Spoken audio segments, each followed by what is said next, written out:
మిత్రులారా, ఇవాళ ఈ సమాజంలో ఉన్న మా ఆడబిడ్డలు కావచ్చు, మా సోదరులు కావచ్చు, ఇవాళ వాళ్ళకి చైతన్యం లేదా? వాళ్ళకి ఏం కావాలనో ఏం సాధించుకోవాలో వాళ్ళకి తెలియదా? ఎవడో ఎక్కడి నుంచో వచ్చి ఇక్కడ రెచ్చగొడితే ఇక్కడ ఉండే రైతులను, ఇక్కడ ఉండే పేదలను తప్పు దారి పట్టించి ఈ ప్రభుత్వం మీద బురద జల్లే ప్రయత్నం చేస్తే తిప్పికొట్టే శక్తి నల్గొండ జిల్లా రైతాంగానికి లేదా అని నేను అడుగుతున్నా.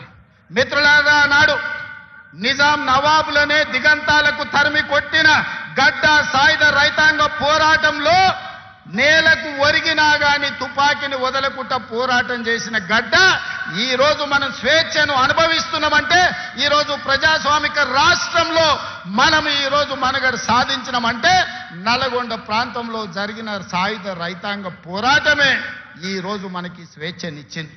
ఆనాటి సాయుధ రైతాంగ పోరాటాన్ని నిర్మించిన నల్గొండ జిల్లా ఈ రోజు చైతన్యం కోల్పోయింది అనుకుంటున్నారా?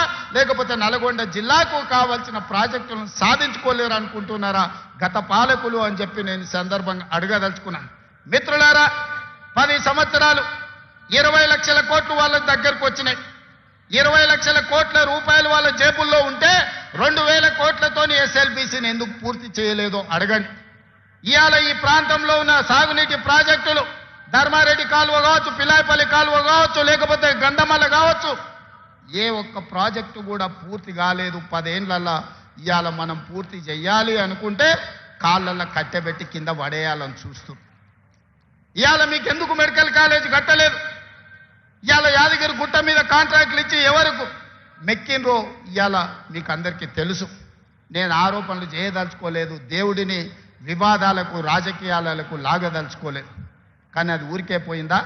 యాదగిరిగుట్ట లక్ష్మీ నరసింహస్వామి దగ్గర జరిగిన అపచారానికి మూల్యం చెల్లించలేదా?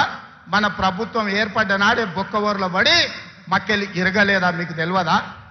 చేసిన పాపాలు ఎక్కడికి పోవు, మన ఎంబడే వస్తూనే ఉంటాయి నీడలాక.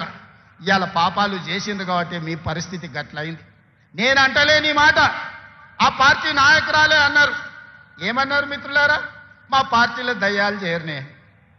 సొంతింటి బిడ్డ టీఆర్ఎస్లు ఉన్నోళ్ళు దయ్యాలని చెప్తుంటే సమాధానం చెప్పలేక దయ్యాల నాయకుడు ఫామ్ హౌస్ లో నిద్రపోతుండు. నేను అడుగుతున్నది బీఆర్ఎస్ కాదు, డిఆర్ఎస్.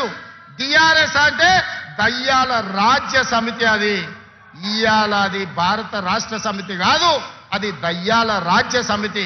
అందుకే ఇవాళ ఈ వేదిక మీద నుంచి తెలంగాణ ప్రజలకు నేను మాట ఇస్తున్నా, అవి దయ్యాలు కాదు, కొరివి దయ్యాలను వాళ్ళని పొలిమేర్లు దాటే వరకు తరిమి కొట్టే బాధ్యత 4 కోట్ల తెలంగాణ ప్రజల తరఫున మీ సోదరుడిగా నేను ఆ బాధ్యత తీసుకుంటా. ఖచ్చితంగా ఈ కొరివి దయ్యాలను పొలిమేర్లు దాటే వరకు తరిమి కొట్టాలి. దాంట్లో మీ సహకారం ఉండాలి. నల్గొండ బిడ్డలు ముందు బాగానే నిలబడాలి అని చెప్పి నేను మా మిత్రులకు విజ్ఞప్తి చేస్తున్నా.